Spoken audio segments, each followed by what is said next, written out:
ಮಜ್ಜಿಗೆ ಸಾಂಬಾರು ಮಾಡೋದಕ್ಕೆ ಅಂತೇಳಿ ಇಲ್ಲಿ ಮಜ್ಜಿಗೆ ತೊಗೊಂಡಿದ್ದೀನಿ. ಮತ್ತು ಖಾರಕ್ಕೆ ಅರಿಶಿನ ಪುಡಿ, ಮೆಂತ್ಯಕಾಳು, ಸಾಸಿವೆ, ಮೆಣಸಿನ್ಕಾಯಿ, ಬೆಳ್ಳುಳ್ಳಿ, ಒಂದು ಸ್ವಲ್ಪ ಶುಂಠಿ, ಜೀರಿಗೆ, ಕೊತ್ತಂಬರಿ ಮತ್ತು ಕರಿಬೇವು ಇದಿಷ್ಟನ್ನು ತಗೊಂಡಿದ್ದೀನಿ. ಮತ್ತು ಒಗ್ಗರಣೆಗೆ ಅಂತ ಹೇಳಿ ಕರಿಬೇವು ಮತ್ತು ಕೊತ್ತಂಬರಿ, ಒಂದು 2 ಈರುಳ್ಳಿ, ಸ್ವಲ್ಪ ಉಪ್ಪು, ಮೆಣಸಿನ್ಕಾಯಿ ಹುರ್ಕೊಂಡು ಮತ್ತು ಇದಕ್ಕೇ ಕರಿಬೇವು ಮತ್ತು ಜೀರಿಗೆ, ಸಾಸಿವೆ ಮತ್ತು ಮೆಂತ್ಯನ ಹುರ್ಕೋಬೇಕು. ಹುರಿದು ರೋಸ್ಟ್ ಮಾಡಿರೋದನ್ನು ಕುಟ್ಟಿ ಪೌಡ್ರ್ ಮಾಡ್ಕೋಬೇಕು.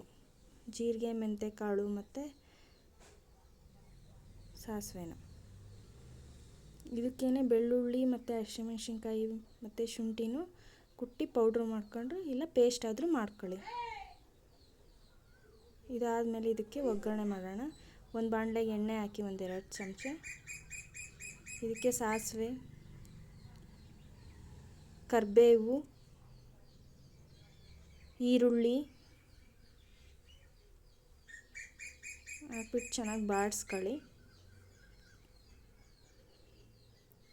ಈರುಳ್ಳಿ ಸ್ವಲ್ಪ ಕಂದಲಿ ಅಷ್ಟೇ, ಭಾಳ ಕಂದದ್ದು ಬೇಡ. ಇದಕ್ಕೇ ಅರಿಶಿನ ಹಾಕೋಣ. ಜಾಸ್ತಿ ರೋಸ್ಟ್ ಆಗೋದೇನು ಬೇಡ. ಈರುಳ್ಳಿ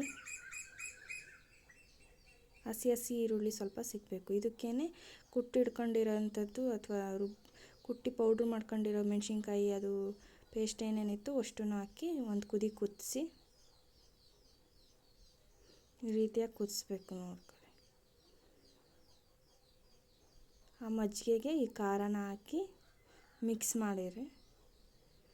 ಎಷ್ಟು ಬೇಕೋ ಅಷ್ಟು ಖಾರ ಹಾಕ್ಕೊಂಡು ಮಿಕ್ಸ್ ಮಾಡ್ಕೊಳ್ಳೋದು ಮಜ್ಜಿಗೆಗೆ. ಇಲ್ಲಿನೇ ನೀವು ಉಪ್ಪು ಹಾಕ್ಕೊಬೋದು.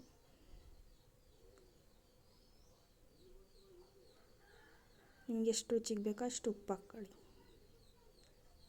ಮುದ್ದೆ ಜೊತೆ, ರೈಸ್ ಜೊತೆ ಮಜ್ಜಿಗೆ ಸಾಂಬಾರು ರೆಡಿ. Thank you.